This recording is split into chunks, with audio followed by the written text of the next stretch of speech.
सदापुर नामक एक सुंदर गांव में गौरव और कल्पना नामक पति पत्नी एक छोटे घर में रहते थे। वो दोनों उनके खुद के खेत में आलू की सब्जी को उगाते रहते थे। फिर उन आलू की सब्जी को गौरव की पत्नी कल्पना चिप्स में बनाती थी। फिर गौरव उन चिप्स को गांव में जाकर बेचता था। उसे बेचकर आए हुए पैसों से उनका जीवन कटता था। एक दिन वो अपने पत्नी के बनाए हुए आलू के चिप्स को लेकर दूसरे गांव में उसे बेचने जाता है। आलू के चिप्स, घर पे ही बनाए हुए ताजा ताजा आलू के चिप्स। आइए बाबू आइए, एक चिप्स पैकेट का सिर्फ 5 रुपए, जल्दी आइए बाबू। उसके ऐसे जोर जोर से चिल्लाने के कारण आसपास वहाँ से गुजर रहे सारे लोग उसके पास जाकर वही चिप्स खरीदते थे। ऐसे उसके पास बहुत सारे लोग आते थे। वैसे वो उसी दिन चिप्स को बेचते हुए वहाँ से चल रहा था। बीच रास्ते में उसे उसका पहचान का एक आदमी एक दुकान में दिखाई देता है। उसे देख वो ऐसे सोचता है, हाँ, एक समय में मेरे ही साथ ये आदमी सुरेश चिप्स बेचता रहता था। आजू बाजू के गांव में जाकर वो मेरे ही साथ मेरा ही काम करता था, लेकिन अब देखो ये इस बड़े दुकान का मालिक बन गया है। हाँ, इसे देखकर तो मैं दंग रह गया हूँ। मैं भी सुरेश की तरह बहुत मेहनत से काम करूंगा और आजू बाजू के सारे गांव में मेरे चिप्स को बेचकर मैं बहुत बड़ा आदमी बन जाऊंगा। एक दिन मेरा भी ऐसा ही दुकान होगा जहां मैं खुद के अपने चिप्स यहाँ बनवाकर उन्हें बेचूंगा। वो दिन दूर नहीं है। ये सोचते हुए वो उसके घर पहुंच जाता है और ऐसे ही कुछ दिन बीत जाते हैं। एक दिन जब उसकी बीवी आलू की चिप्स बनाने के लिए देख रही थी तो उसे दिखाई देता है कि घर पे आलू की सब्जी तो है ही नहीं। और ये देख वो उसके पति के पास जाती है। सुनिए, घर पे आलू के चिप्स बनाने के लिए आलू ही नहीं है। आप एक काम कीजिए, तुरंत आप खेत जाकर आलू की सब्जी को यहाँ ले आइए, तभी आज के लिए चिप्स बनेंगे, वरना नहीं बनेंगे। ठीक है? ठीक है कल्पना, मैं अभी खेत जाकर आलू की सब्जी को लेकर घर आता हूँ। ऐसे कहकर गौरव खेत जाता है और आलू की सब्जी को एक के बाद एक अपने हाथ में लेते रहता है। अब घर लेके जाने के लिए तो इतने काफी है, लेकिन मुझे एक बार ये देखना होगा कि कहीं इन सब्जी के नीचे जमीन की मिट्टी में कुछ रह तो नहीं गए। ऐसे सोचकर गौरव मिट्टी में और खुदाई करता है। इसके दौरान उसे जमीन की मिट्टी में छुपे हुए कुछ आलू के सब्जी तो मिल ही जाते हैं, लेकिन उनके साथ ही उसे चमकते हुए कुछ नजर आता है। वो देख वो रुक जाता है। अरे ये क्या चमक रहा है? ये क्या हो सकता है?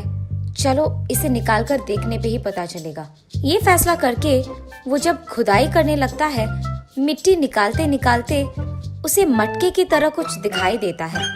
मिट्टी में 2 मटकों को देख वो चौंक जाता है। अरे ये क्या? मेरे जमीन में, मेरे खेत में ये दोनों मटके कहाँ से आए? क्या किसी ने इन्हें यहाँ लगाया होगा या फिर कोई इसे छुपा रहा है क्या? वैसे ये कपड़े से ढके क्यों हैं? क्या इन दोनों मटकों में कुछ हो सकता है? होगा ही, वरना कोई और इसे कपड़े से क्यों बांधेगा? मुझे इस कपड़े को निकालकर देखना होगा कि आखिर इन मटकों में है क्या। जब वो दोनों मटकों पे कपड़ा निकाल के देखता है, उसे दिखाई देता है कि इन दोनों मटकों में सोना भरा था। ये देख वो दंग रह जाता है। अरे बाप रे, ये तो सोना है! इन दोनों मटकों में सोना तो भरा है। भगवान का लाख लाख शुक्र है कि मेरे जिंदगी में ये किस्मत आई है, वरना पुराने दिन की तरह ऐसे मटके भरा सोना मिलना नामुमकिन है, और वो भी मेरे खेत में। अब से मैं इन सोने भरे मटकों से आराम से जी पाऊंगा। मुझे मेहनत करने की कोई जरूरत नहीं पड़ेगी। मैं खुशी खुशी इस सोने से जी लूंगा। लेकिन क्या किसी ने मुझे इन मटकों के साथ देख लिया? ये सोचते हुए वो उसके चारों ओर देख लेता है। कोई नहीं है। अब मैं इन मटकों का क्या करूं? अगर इन्हें घर लेके जाऊंगा तो सभी गांव में पूछेंगे कि ये मेरे पास कैसे आए। फिर उनको जवाब देना पड़ेगा। इसीलिए इनको घर ना लेके जाना ही बेहतर है।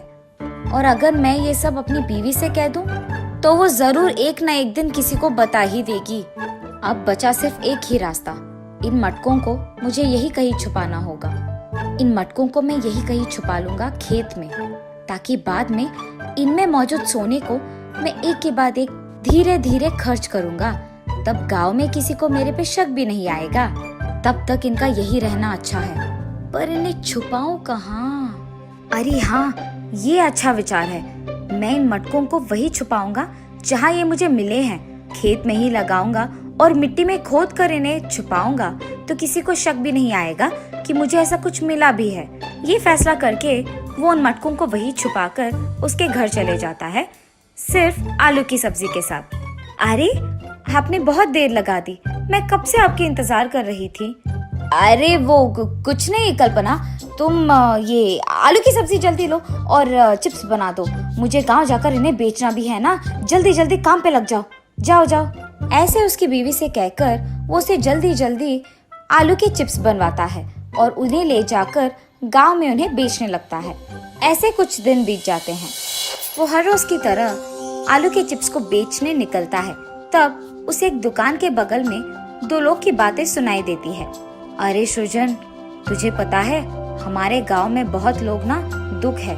कुछ लोग इस कारण कि उनके पास नौकरी नहीं है, कुछ लोग इस कारण कि उनके पास करने के लिए काम नहीं है, कुछ और लोग उनके पास पैसे ना होने के कारण ऐसे बहुत निराश और दुखी बैठे हैं। अगर मेरे पास पैसे होते ना तो मैं पक्का ऐसा करता कि हमारे गांव में कोई भी दुखी नहीं बैठता। अरे माधव, तुम्हें पता है पुराने दिनों में ना एक ऐसे ही आदमी को सोने के मटके मिले थे।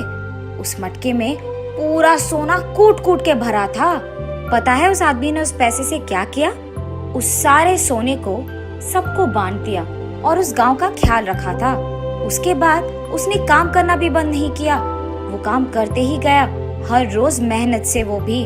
और उसके बाद उसे एक दिन खेत में काम करते हुए मिट्टी में खुदाई करने के बाद और भी बहुत सारे सोने के मटके मिले थे। उससे वो सबकी मदद करते हुए खुशी से जिया था। सच सृजन, इतना हुआ था? अरे वाह, वो तो बहुत नेक इंसान है। फिर इन दोनों आदमियों की बातें गौरव वहाँ से सुन रहा था। जैसे उन लोगों ने कहा है वैसे ही मेरे जिंदगी में भी हुआ है। पुराने दिन के तरह ही मुझे भी तो सोने के मटके मिले हैं, पर अगर और भी मटके नीचे हो तो मुझे अभी जाकर देखना होगा कि ऐसे मटके और भी मिट्टी में छुपे हुए हैं। अगर है तो मुझे जल्दी जल्दी उन्हें निकालना ही होगा और आजमाना होगा उन्हें। ये फैसला करके वो तुरंत भागते हुए उसके खेत के पास जाता है। सारे आलू के चिप्स को वही छोड़ देता है और उन्हें बेचता भी नहीं है। खेत पहुंचते ही उसे दिखाई देता है कि आजू बाजू के खेतों में भी सारे लोग मौजूद हैं। उतने सारे लोगों का वहाँ होने के कारण वो कुछ नहीं कर पाता है। अरे, अब तो बहुत सारे लोग हैं। सुबह का समय है ना, इसीलिए इतने सारे लोग हैं। अगर रात में आऊंगा तो कोई नहीं रहेगा, इसलिए इनको शक ना आए, इसी कारण मैं अभी ऐसे बर्ताव करूंगा जैसे मैं यहाँ से आलू की सब्जी ले जा रहा हूँ। ऐसे करके वो सबके सामने आलू की सब्जी लेकर उसके घर वापस चले जाता है। रात होते ही वो उसके बीवी के सामने नाटक करता है जैसे वो सो रहा है। उसके बीवी के सो जाने के तुरंत बाद वो वहाँ से छुपके उसके खेत चले जाता है। रात के समय में खुदाई करूंगा तो किसी को सुनाई और दिखाई भी नहीं देगा, तो यही अच्छा समय है। सबसे पहले जो मटके मुझे पहले मिले उन्हें मैं घर पे रख दूंगा। उसके बाद यहाँ वापस आके मैं और खुदाई करूंगा ताकि मुझे और मटके मिले तो उन्हें भी मैं घर ले जा सकूंगा। उसके विचार के मुताबिक ही वो उन दोनों सोने के मटके को उसके घर वापस रख देता है। वहाँ उसकी बीवी को सोते हुए देख वो वहाँ से फिर एक और बार उसके खेत जाता है और वहाँ के सारे आलू की सब्जी के पौधों को निकाल देता है और बहुत गहरी खुदाई करना शुरू कर देता है।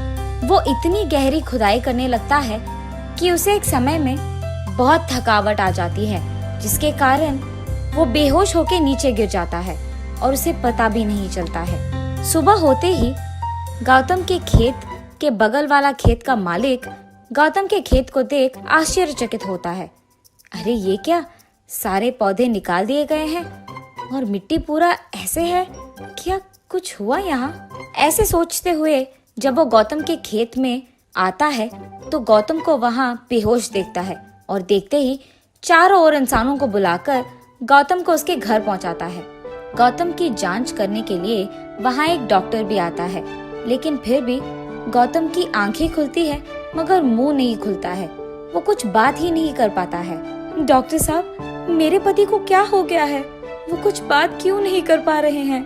आपके पति ने कोई काम लगातार रात भर की है, जिसके कारण उन्हें बहुत थकावट आई है और इसी कारण वो बेहोश भी हो गए हैं। आप परेशान मत हो, बस ये दवाइयाँ आपके पति को वक्त पे दे दीजिएगा, वो कुछ ही दिनों में बात कर पाएंगे। ये कह के डॉक्टर वहाँ से चले जाता है। हाय भगवान, मेरे पास तो ये दवाइयाँ खरीदने के लिए तक पैसे नहीं हैं। अब मैं क्या करूँ? ऐसे वो उसके पति के बगल में बैठकर रोती रहती है। तब गौतम उसे देख ऐसे सोचता है, अरे भगवान, मेरी पत्नी ये समझकर रो रही है कि हमारे पास पैसे नहीं हैं। काश मैंने उसे पहले ही बता दिया होता कि हमारे घर में सोने के मटके हैं। अब अगर मैं बताना भी चाहूँ तो मुझ में वो ताकत नहीं है और मेरा मुंह खुल भी नहीं रहा है। मेरा लालच ही इस सब का वजह है।